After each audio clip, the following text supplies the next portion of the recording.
Assalamu alaikum, this is Harim.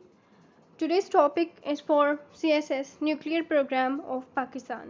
Pakistan का nuclear programme, लेकिन इसके पीछे का हिस्टोरिकल बैकग्राउंड क्या है, इंडिया ने क्या किया या इंडिया क्यों न्यूक्लियर पावर बनना चाहता था।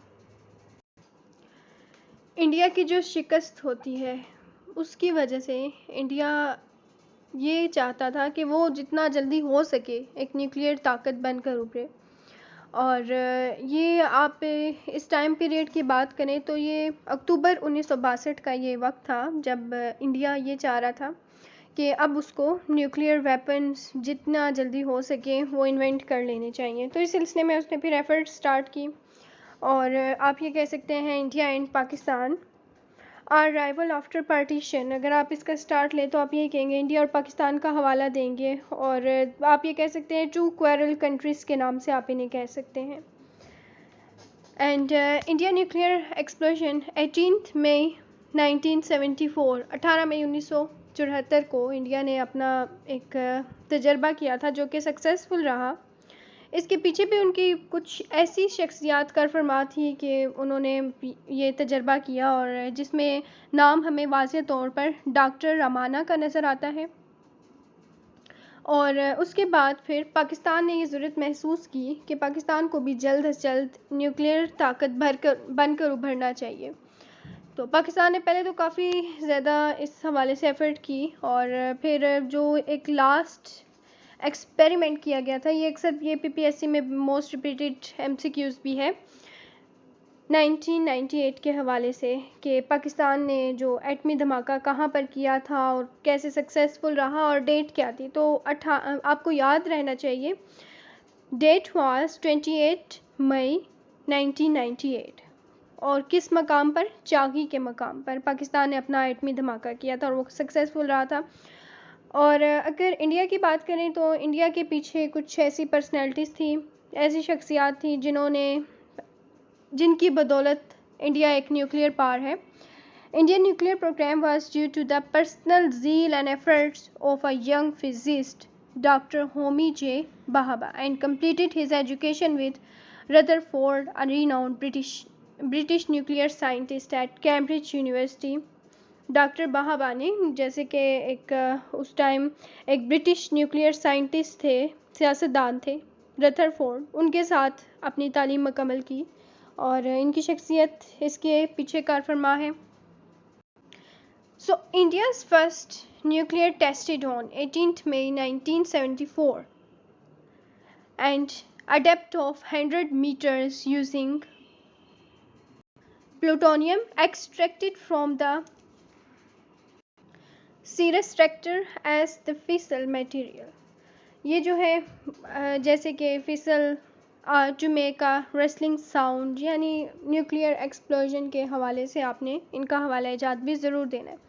पाकिस्तान फर्स्ट न्यूक्लियर प्रोग्राम ये होता है, यानी फर्स्ट न्यूक्लियर प्रोग्राम जो था, इसमें अगर आप मेंशन करना चाहें तो आप ये भी बताएंगे कि Pakistan established its first atomic energy institute in January 1955 कि पाकिस्तान ने 1955 में पहला एटॉमिक एनर्जी का इंस्टीट्यूट इस्टेब्लिश किया।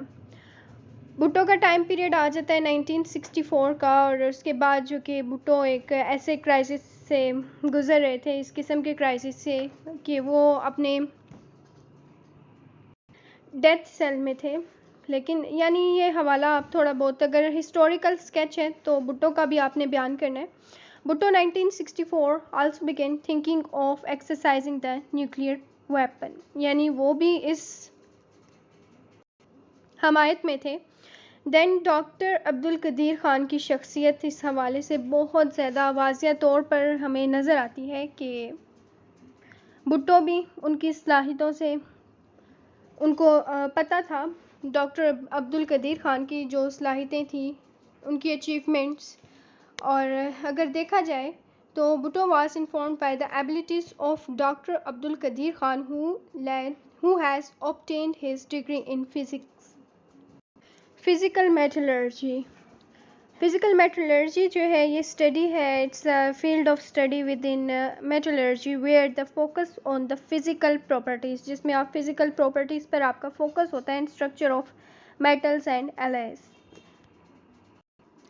پھر گورنمنٹ کو جو ہمارے پاکستانی لیڈرز تھے انہوں نے یہی پھر آرڈر کیا کہ جو بھی ان کو نیسیسری کچھ فنڈز ہیں، یا ایک لیبارٹری بھی تھی نا یہ عبدالقدیر خان کے نام سے، تو ان کی ایک ریسرچ لیبارٹری جس کا نام بھی ان کے نام پر رکھا گیا ہے، تو ہر ایک چیز ان کو پرووائڈ کی گئی، فنڈز ہو گئے یا جو بھی ہے. Pakistan announce that it had succeeded in producing weapon grade uranium in February 1984.